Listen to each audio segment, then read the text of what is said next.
Welcome to Luca and Miguel. Enjoy the video. In this video, I will explain how to get sturdy. Let's start with the very foundation, the sturdy bounce. Begin by placing one foot with the heel down and the other with the toe down. Then, quickly switch them, creating a rhythmic, bouncy motion. Keep your knees slightly bent and your body relaxed.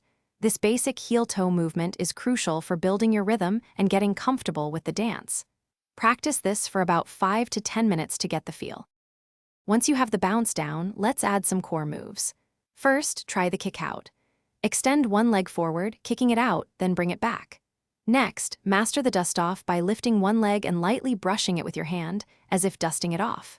Finally, integrate floor taps, where you quickly touch the ground with your hand or foot.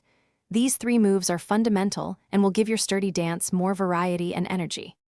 Now, let's elevate your sturdy with some flair.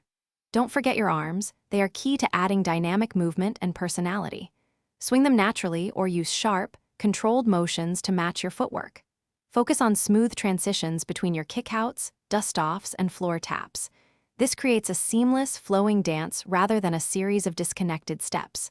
Remember, the goal is to make it your own, so feel free to experiment and add your unique touch. Consistency is key to mastering the sturdy dance. Aim for short, focused practice sessions, perhaps 10 to 15 minutes each day. Dancing to drill music will help you internalize the unique rhythm and energy of the style.